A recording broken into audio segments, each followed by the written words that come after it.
Hi, this is Svagaman introducing you to the alpha, not even alpha version of Truevision ORPG to show you a bit of how it will look and what features it will have and so on. So each city will have their own spawn basically.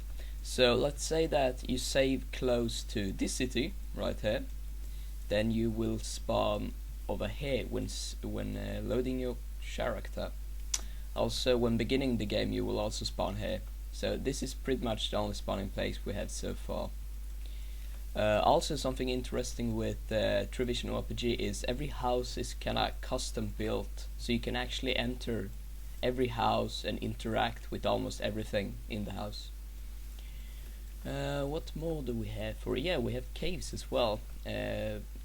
Not only houses, but caves, and it's really realistic. You can see it's like black, and then when you enter it a bit, it's some kind of light source over here, because you can see right over there there's a hole in the cave, so there will be light inside, so you can continue through the cave to the next area, which is right over here. So right now I will show you some in-game photo of Truevision ORPG. So this is basically what it looks like. You have the movement system right over here, so you can move forward and you can look to the side.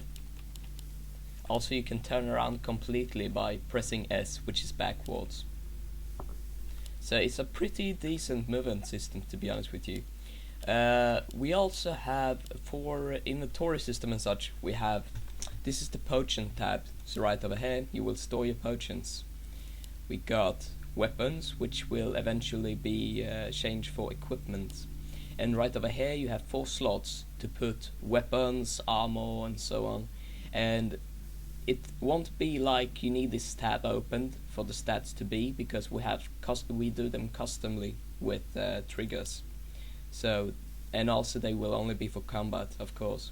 Then we have 2 berries tab, which is for brewing potions with the alchemist, and also when you do your herbalist thing and find them, they will automatically poop to one of these. Then we have the quest items, where all your quest items will be stored. Of course, it's kind of not quests. It's more like I don't know what to call it really, because it's really free. Let's go to this guy for an example. We can interact with everything almost. When you see this kind of glowing thing around them, you can interact with them. So if I press this guy, he will start talking to me. He will say, "I wonder if it's possible to get past this lake. The currents are too strong for any boat." Okay, so we can ask him what's on the other side, for an example. And then he says what's on the other side, and he talks a bit about it. So everything here is interactable. Some of them will give you hints about quests, some other will not. So I can show you one of the units which actually will give you some kind of quest. He's right over here in the tavern, which I showed you before.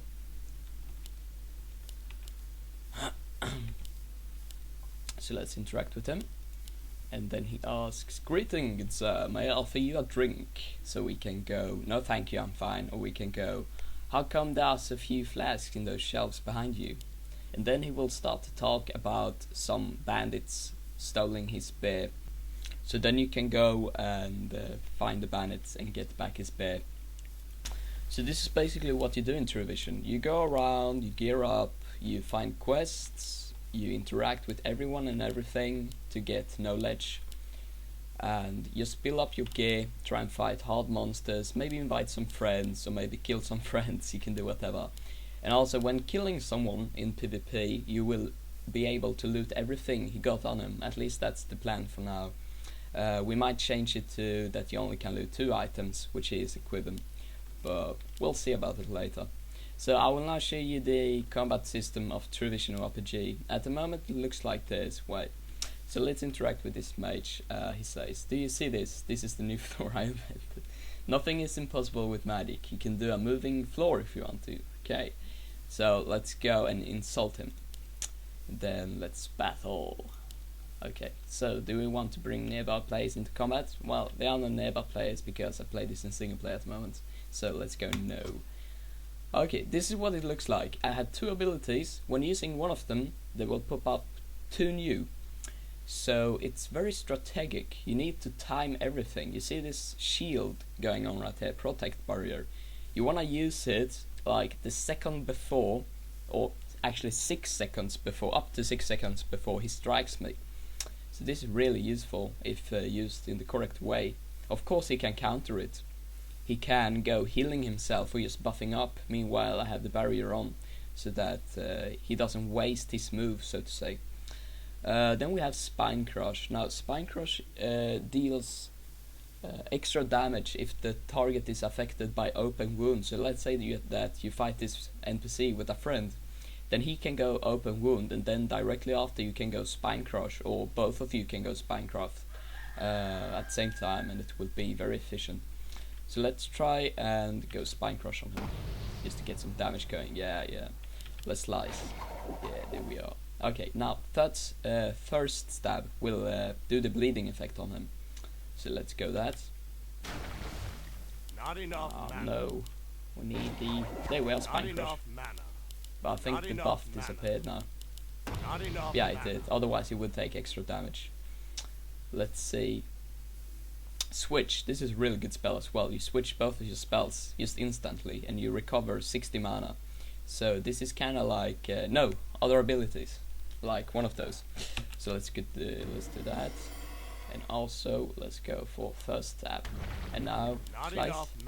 No, let's go Complete Block. This is a cool one. I like the effects. And then let's see. Yeah, there we are. So if he fights me, then I won't take damage. We have a command on escape which will deal damage to me. So let's try Complete Block and then get damage. Let's see. There's the block and there's the damage. So I didn't take any damage. Let's try with the 50% shield. Let's see. Yeah, as you saw, I took 25 damage out of 50. So it works. It's really good. I really love the system, and perhaps we'll see some epic combat in the future. Now I'll show you guys the rest of the environment for now, so that you know that we are for serious. We don't mess around. We got real environment. Yeah, we got real environment. So this is one of our cities, which is, you can walk inside all corridors, find NPCs and such. And also I'll show you something very, very cool. When doing alchemism, you know, there are recipes for potions and such, but we will not display any recipes at all in any way. What we will do instead is we will have books at certain locations which you interact with, and then you read the book to get the information, instead of just getting the information randomly from the trainer or whatever. So let's talk with this girl, she'll explain it. Oh, hello, welcome to our city's proud library. It may not be big, but we have some of the land's best books. So we can go, where are they? I want to read them. And books, how could they help me? So she talks about the books and telling you that it's really necessary to interact with every book, since you need the information in order to brew things and maybe to complete quests. And then we can go, where are they? And she says that these two glowing books right here, you can interact with them and read them. Now this is not done for this version, so I cannot show you that, but I can show you the rest of the environment. So this is kind of the first stage of the game. You will not be able to enter this city without having completed some quests. So you need to complete certain quests in order to advance in the game. But they aren't really quests because they are optional, you know. So this is kind of the second part of the game. It's balanced looking. Now this is beta. I haven't added any glow at all because we have to work on this still. And add some quests perhaps. So now you have seen the environment, the fighting system, maybe this little multi-board which shows you herb level, arch level, magic level, so perhaps you will know a little bit more about the game now than you did before, and I hope you are looking forward to the release of the beta version. So I'll catch you later, and thank you for watching.